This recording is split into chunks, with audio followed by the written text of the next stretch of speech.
Hello students, welcome to my channel again. Today we will learn 9th class history. आज आमे नवम श्रेणी इतिहास कथा आलोचना करबा। तार प्रथम विषयटी एशिया एवं आफ्रिका रे उपनिवेशवाद। तार बीट पॉइंट होची आफ्रिका रे उपनिवेशवाद। वर्तमान आमे देखिबा विखंडित तुर्की उपरे। तुर्की अधीन रे आफ्रिकार को को देश थिला आ ताहा किभଳି भाबरे यूरोप महादेशर करागत होला। चलतु प्रथमे देखिबा तुर्की केउठारे। देख पिले ये हूँ तुर्की, ठीक अच्छे। तुर्की एशियार पश्चिम पार्श्वर अवस्थित। एबे आमे देखिबा तुर्कीर कि उपनिवेश गुड़िक जो गुड़ाक आफ्रिका महादेश ताकू यूरोपीय राष्ट्र गुड़ाक नबाकू चाहिए। पिले तुर्की साम्राज्य अधिकृत दुईटी अंचल थिला, गोटे त्रिपोली आ गोटे सिरेनाइका। ए त्रिपोली आउ सिरेनाइका को इटाली नबाकू चाहूला। सेतिबाई इटाली कौन कला ना तुर्की उपरे आक्रमण कला, तुर्की को परास्त कला एवं ए दुईटा आग त्रिपोली आउ सिरेनाइका को निज अधीन को नहीं आसिला एवं तार ना रखिला लिबिया। से दुईटा मिसई ता ना रखिला कौन ना लिबिया। एबे आमे जिबा इजिप्ट को।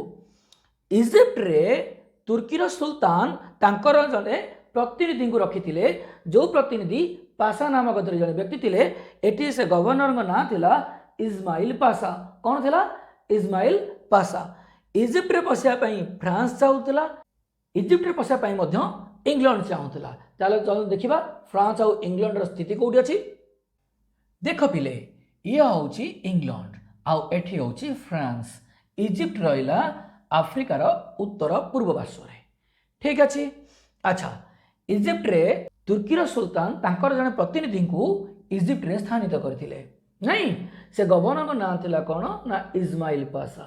पिले फ्रांस सब बेले टार्गेट रखिछि इजिप्ट को निज अधीन को नवा पाई कि ए प्लान टी तार सब बेले थिला। इस्माइल पासा एटी सुएज केनाल खनन पाई कि मन बढ़ाइले।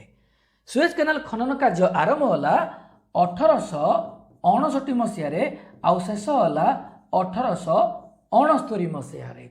ए सुएज केनाल खनन पाई फ्रांस रा एक कंपनी को से कौन कले ना दायित्व देले। किए से?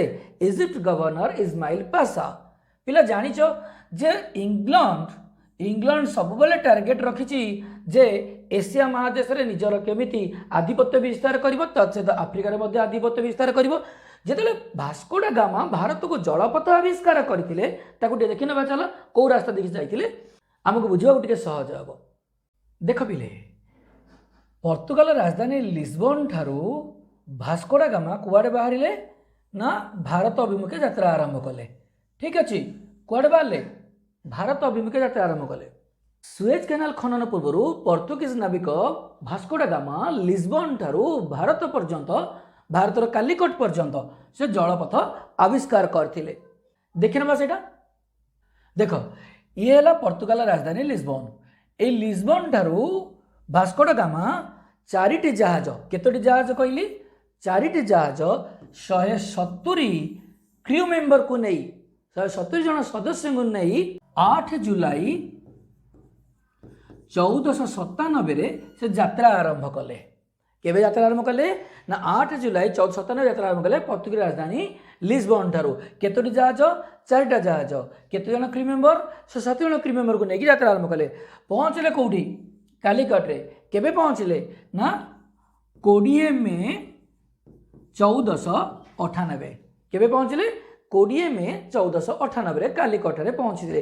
अच्छा, एटा गोटे लंबा जर्नी थिला, कुआ जाए पाखापाखि 19,000 प्लस किलोमीटर थिला।